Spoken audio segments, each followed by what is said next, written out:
oi ni chu Kolalian ang kan oma Kolalian hi Mami district huna oma niya Mizoram re Assam in rina bula oma niya chuan helampang kan omna hi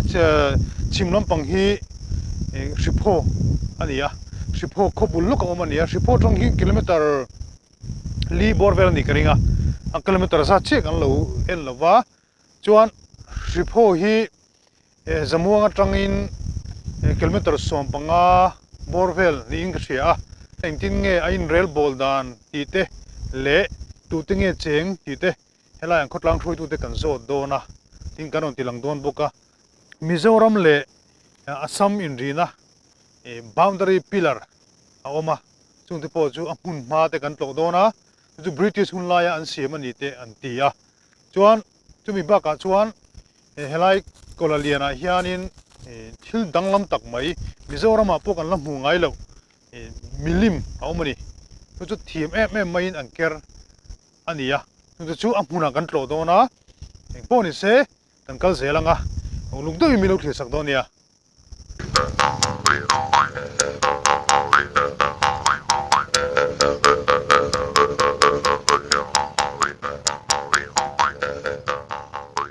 Kaming hi lanun fela haniap ti chuan kan khuam visi member hi panga kan nia tuna panga mai ni tom ni chu panga kan nia kan in kha in ning sang ni in kha in zani kan nia ti chuan population kha population kha chorwalin in khata pasari angin chorwalin sangkhat zali in kha zani velita chori zani khan in khata khan mi pasari zelangin in chokro ta chu atlem bera chutin chung kata in tam vel he athen tenan ani chu pare pakwaten amta pathum choban amta pung vel he no ni chu adro atrai chuan ani le hemi ingeni he inom na muni kanan enjoy hianin ingeni athale rang nga temayang lui nai lo mil ring me tuya hin har sam nai nem tuya hian kan har sa khop me ni heng te hi khinglai kan hotu telam appointment ron milongai ven puin ni sela kan du khop me lai hi kan thale rang reng khop me a zo box chon tuna hian kan hmaloka hian kan nei don mel chon kan ria kan bo ji boka ti chon va lo om vel ro nei va tura po ngai ho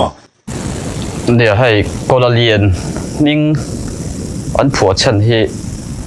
tunma Kolalem lian deuh mai pakhatawma sumi ming choya phuan ni Kolalian tian phuan a chan he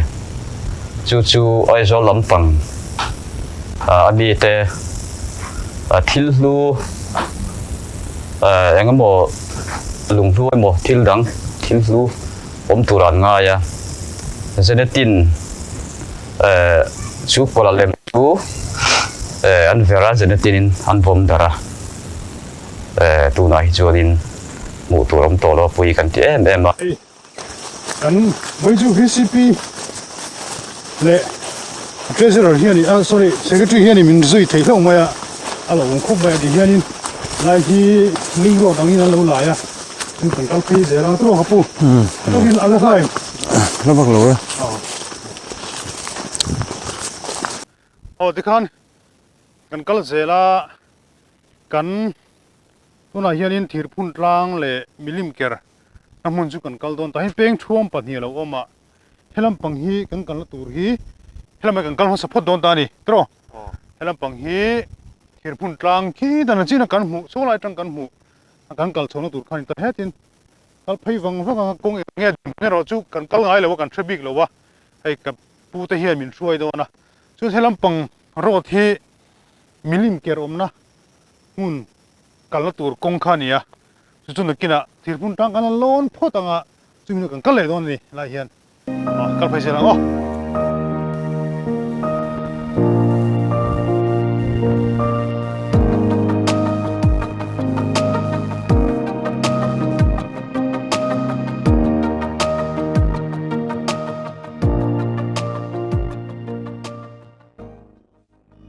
khan kong kan kal ta char ta ni kian kong lai na nu ma hi chom zel tai hi ka bu hian soi fe do sela helai tu te lai nge ani a chu helai hin kor om ta ni lai chin ba ki chu kong hi engma to lo fe kong ang tak tak kal zai ngai na khani to ta ni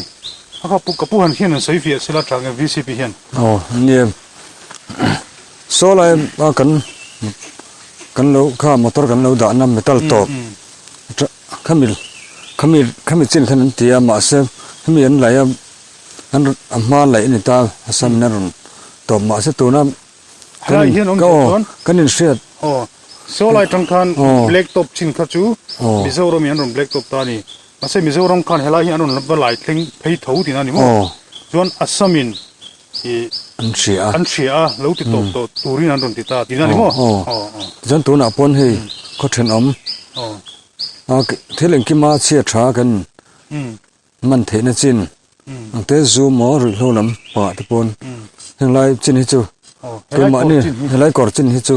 ke ma nin power kan van nei na lai chin hi helam pong sung chu Assam helai bor nai om hoina thu nei na chin na an ni ta tro mi tlang dung hi khi ta garot lang te po an tia 5 gram te po thleng thea le lon siam mi lovin mi tlang dung khuam hing hi ka hampara te Santipur te chuan ka charzayon te tetlang te chuan garot an tia chumi pia lama chuan 5 gram hi omta ni phai zol an ta amu hasam chung chu ni mai hoi tu na hianin hemik thirpun tlang pang per marlama hian hei ka hampara khuate mi khan hinai kuwa anu phai kumli kumnga dona ni toin karinga inte po he thakop maya ya rom phun ve tlat maya hei hi lemangai tua chen deu ha thaim ka shalowa helai hin kuwa ro tling tak tak maya ron phun to tlat maya hei kan ram chin nial langai thei deu ta khachu nia hemi thirpun tlang del gem che khania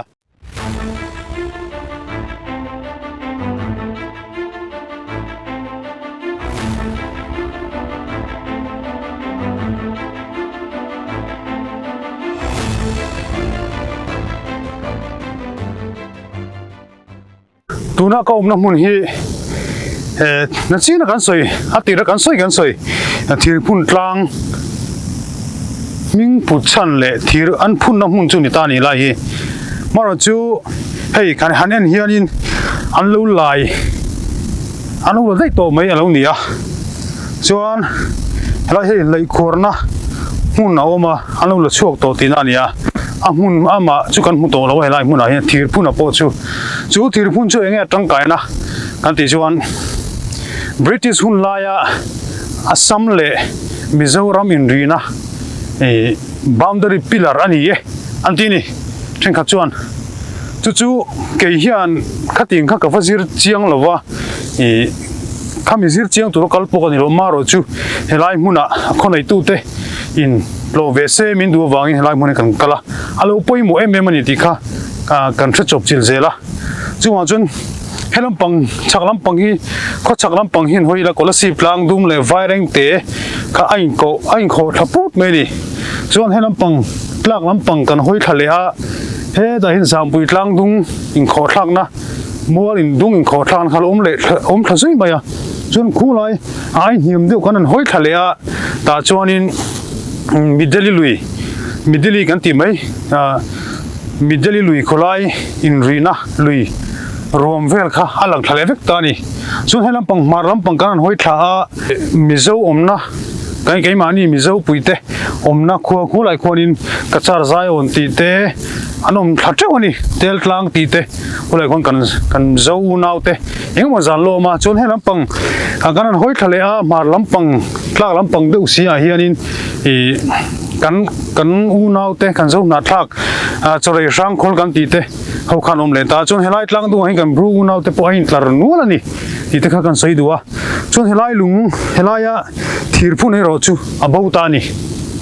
khola chin hinge kan ram ri chin chena kha om ta ho lo mai ni ne lai mi thirphun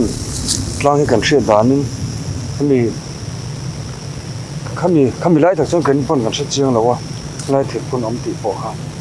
chuyên cần là chiên nuôi hang lại hình như tin trang cam trang cần lâu xí ta chuyên anh sẽ chuyên là xóm tin cần lâu xí à chuyên chú anh là tu tập pon lâu sẽ về sẽ lại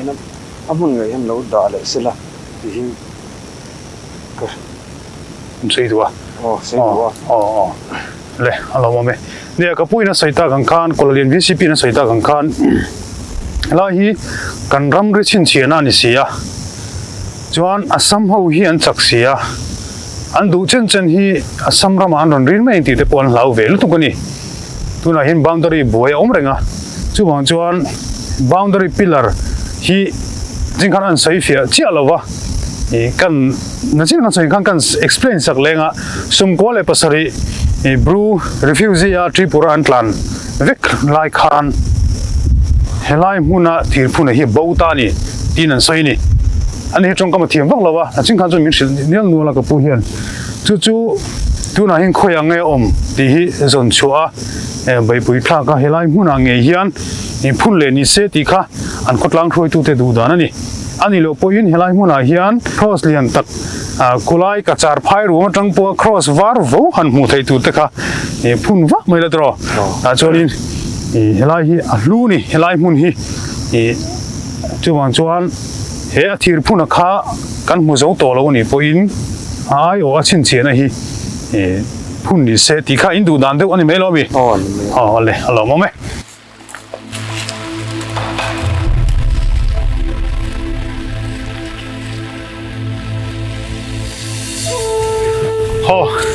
thì kan thir phun tang chu kan lon chuak ta chuan tuna hian helam panghin a chin kan sai ta kan khan milim omna hun chu ni a ta hianin hei kan VCP ho hian kan kal le don ani kan kal pe jela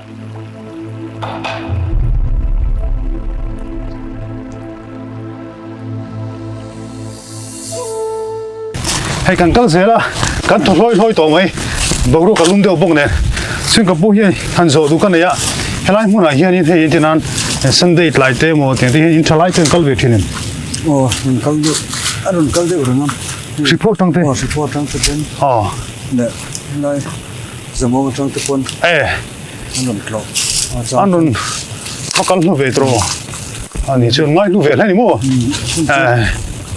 mun ma milim ti te lo ka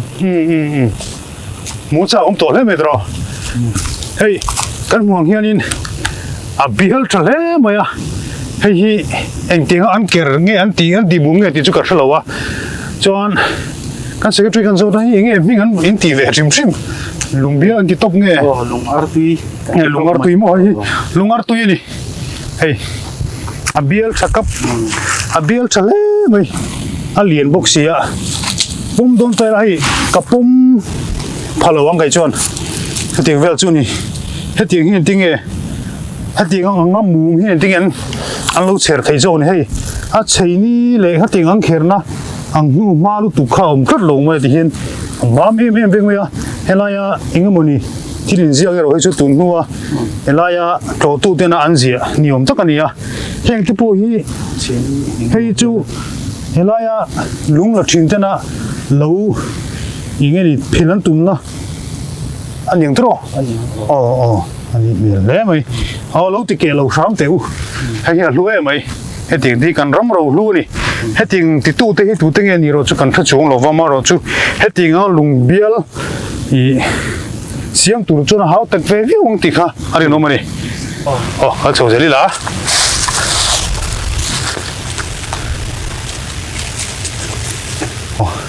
helai milim ger omna hi mi chong bun kan tlo du theya a kong kha solai helai lung ar tui omna pier chi vel theng so motor plan theya bike te pot lan the ni mar chu helai te hi chho mul deuh leka calcium le kal har sa chu ni chong lo helai te hi ni mai helai hianin ingamoni step bang deuh oma hi kan vesi secretary hin soi fi sila Sonia Mase saya tanga siam nge dia tui nge ti kan set siang ni lo wa heta Or khẩu ở trong khăn ta hiền in hay step bằng in lâu xiêm về thấp mày thì hiền cái hi lùng luôn nha lùng băng này hi thì khăn ông đã tám rồi cho hay hiền in thế cho nên căn số zel tu răng ang hisab đâu nè mo chúng cô là nhà chỉ là căn hộ lùng cả hàng để bốc ta hiền step hiền in lui có ra gió đón nghe nia hấp bốc ngày tua thông tắc này rồi im sẽ bị lâu ngang mình phun rồi ok rồi bây giờ mày hay lùng anh ngắm mình xây ní lấy ngắm về là anh tí chuông khóc mày hay ran ta này cái gì cái nó xiêm ta cái lùng băng này anh đặt ta chúng mày lùng băng anh đã lấy ta cái gì lùng băng này xiêm ta step băng này nữa anh ngắm mình chả nó theo mình mình hù lại chuồn mình hoa đây hôm lầu mò nó rất trở về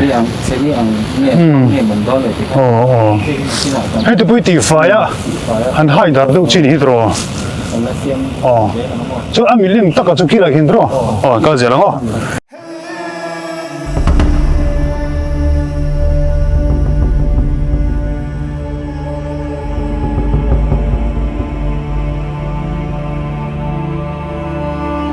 mình liền kéo na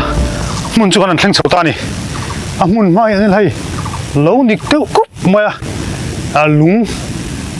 chỉ sang sang là ông giờ này đâu tắc mày xuân số lại xuân số căn huồng son những cái món này mình lim nhiều tắc cho là ông không chỉ cần vấp bộ này đâu này cái rồi bây giờ mày hay căn sợi chín mình lim kéo cho người ta này hay Fitli borvel chu ni karinga Fitli borvel ani karing hai ti hian lunga lo ti pu dewa omjana ite omain an lo ti pu ka moro chu hian lo noi sen na sa khop maya hei me che pian nal deu chu ning ka ria hei lai borvel te hi hianin du lai ve ban hi abung ani mela helai ti po hi oma helai ti po na om ta ni chuan abang vel hi hei anen hian zur mam ang main ama mani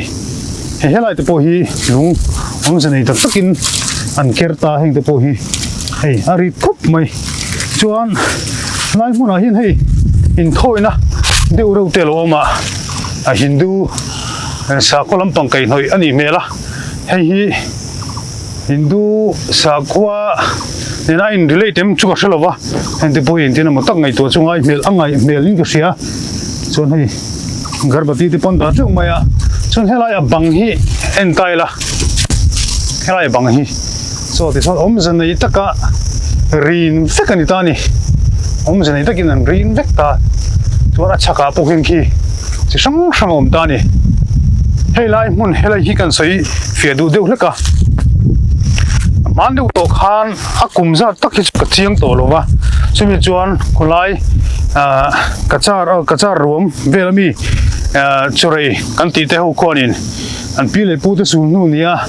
nga in zon thak an tuma helai hin an zon thui fe chun zon to ni maro chu hemi hian history magdang lam ve do me ne ya an tia mi thon mi changa mi ne na changa ka hre tho ni ya ju zoram mi puide kan tril hret ve du chu he milim hi an zon thata ni kulai chorei ho ten kulai muna kan pile pu te su nu an ni e ti zong tu nan soya tension ani lo kolai da ve sim man du wang te pon ti ya kalai chu eng po lo ni se an zone nge ni chu na khalak poi ka dai thina maro chu ka lo ti bo to a poi khop ma ya chuan an zone a ri khop ma hi lung chang tha tak ani karinga chuan an zone na huna khan zanan riek ta chuan in zanan an mu kha mu mang mak tak tak ten mangani lo nai nan khata ti te an soi ni chu chuanin then chu kon khote sika khatiang khanin lau khurin an omani chuan chun zon chun zom zel ngam to lovin ni an ho san ta ti te an soi ni kolalian khote hianin helai mona hin an dale le ta ni ti kha zoro mi puite kan shilshet duwa chun heng hi hum hala enkol ero chungai khop mai maro chu sa kho thilanga akal roi ani chonin thil boi thlang te pom ve theya hei hi hum hal top tu mai na ibati chele khoidang lam hal lawa hum hal top theini su ni se chu thakopin karing chuan helama hian kan en phei zelanga chuan lai pawh sawn alo man tia inkal zelang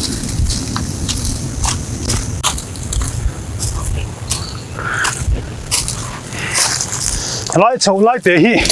kala boi thak ve deuh hlek ani hi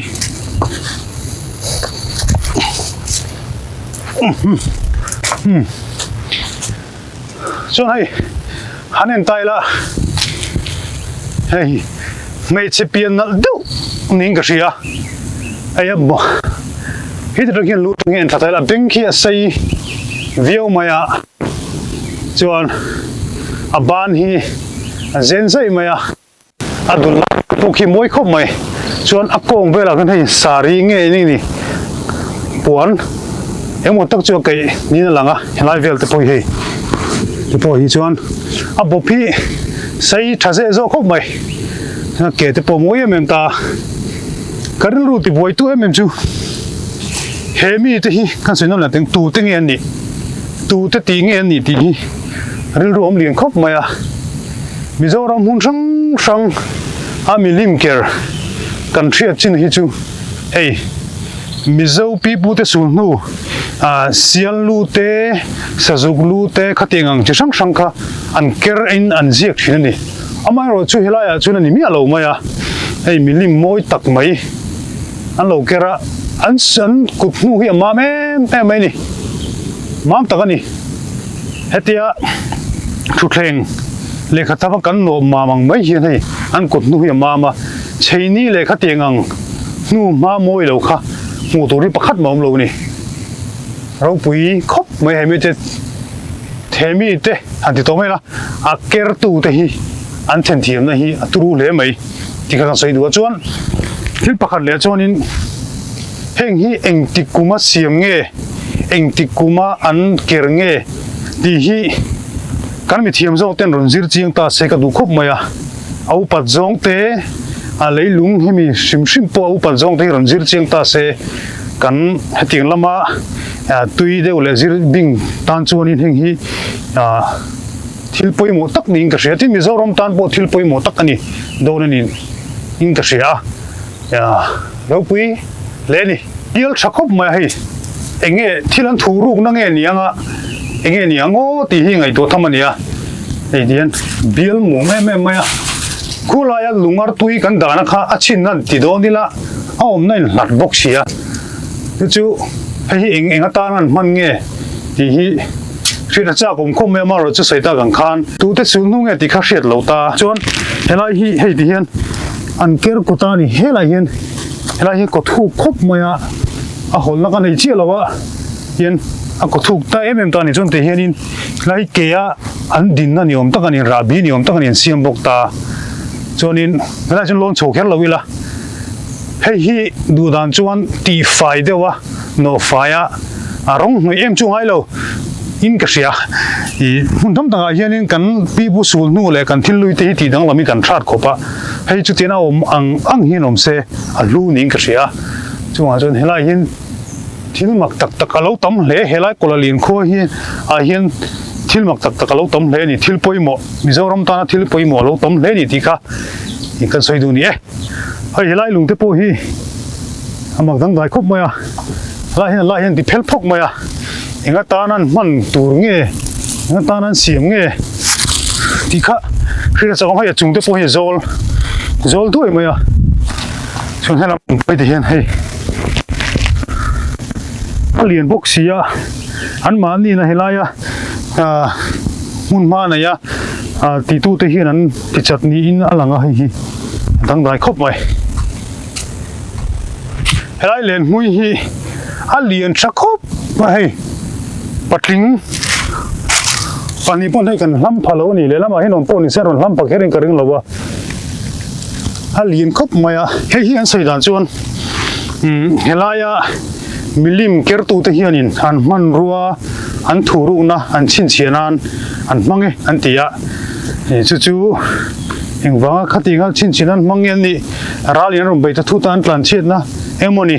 engeni khalai kha chu converse phatolowa sida kan khan alien khop mai hetiang anga lian tu he chon engle khole kum ka chu thim chi ro kum za ai chuanin atam lo mai the kum zabor vel pon mai the